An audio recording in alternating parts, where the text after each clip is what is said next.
What's the best workout plan? Is push-pull legs actually a good routine? I'm seeing better results on a bro split. Any thoughts on full body every day? For the first 5 years of my lifting journey, I struggled to make any progress at all. All because I was making one horrible mistake that was killing my gains, and this might be a mistake that you're making as well. Once I fixed this mistake and I fixed my routine, I went from around 70 kilograms to 86 kilograms that I'm hovering around today in a space of, 18 months? My name is Jonathan Surtees. Please like and subscribe and join my Discord down in the descriptions where you can message me and I can help you with your fitness journey. So I was making two main mistakes. Number one is I was being way too strict with my routine. What I used to do is I used to take these Excel spreadsheets, yes, legitimate Excel spreadsheets, and I used to go over every single day of the gym of the week and go how much weight I think I should be doing, how many reps I should be doing, and then how much I should increase it by the next week.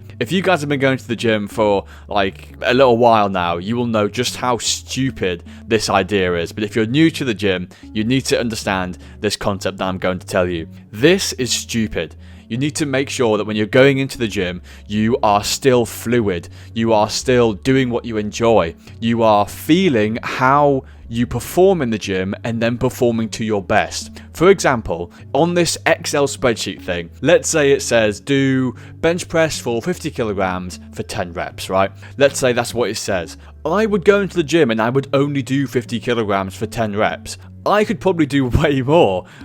I could have probably have done 70 kilograms for 6, for example, or done that same 50 kilograms maybe for 12 or for 14. But because I kind of robotically put together this Excel spreadsheet, I wasn't getting the gains that I always wanted to get. And this is something that I want to tell you is don't overcomplicate your routines. Just say, hey, this is the muscle I'm going to be working today. This is how much I did last time. Let's see if I can beat that. Let's see if I can get one more rep. Let's see if I can do it slower. Let's see if I'll put the weight up this time. You don't have to try and foresee and predict what you're going to get. And the second mistake that I was making was I had a suboptimal routine. In this Excel spreadsheet, this was a bro split. Now, a bro split is basically when you only work one muscle group every single day. So let's say you go to the gym for 5 days. One day you will work biceps, one day you will work triceps, one day you will work chest, etc, etc. This is probably the way that you've probably been doing it if you are a beginner at the gym.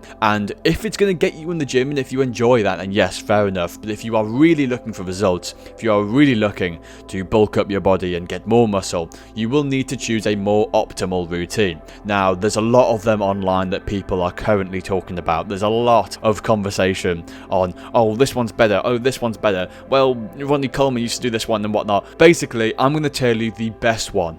This is the one that got me all of my gains. There's full body workouts, there's bro splits, there's push-pull legs, there's hybrid training and whatnot. The best one that worked for me was 5 days a week, push-pull legs, and then an upper body and then a lower body. Now, why is this the best for me and why do I recommend it for you? Well, especially when you're starting out, doing 6 days a week is too much, because doing 6 days a week means that at some point for 6 days in a row, because there's no day in between. So when you do push-pull legs and then upper and lower, you can do, for example, push-pull legs Monday, Tuesday, Wednesday, have a day off on the Thursday, and then do upper body, lower body on Friday and Saturday, then you have a day off on the Sunday.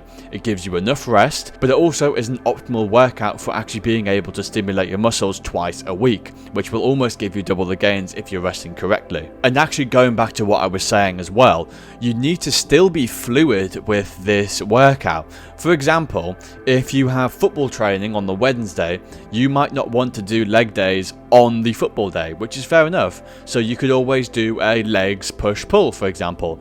You have football on the Wednesday, you can do the legs on the Monday, instead of doing it just push-pull legs. I have to do the legs on Wednesday, I have to do the legs after the push and the pull. You do not have to.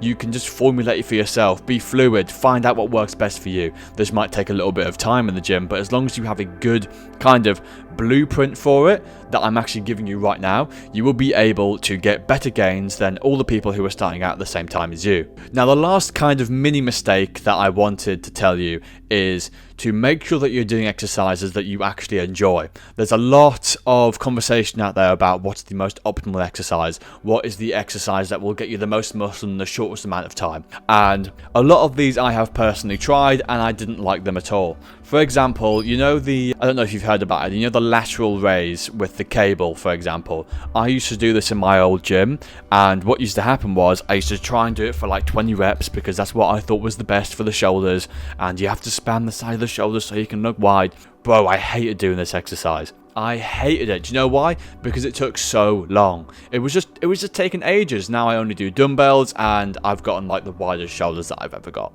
So really, in conclusion, start out with a good baseline, start out with some baseline knowledge, and be fluid. Look for things that you think will be better for you and then add that on top, because the best routine is a personalized routine. The best routine is one that is forged through fire and through the flames. If you want to know the best muscles to work for in the uniform, watch this video.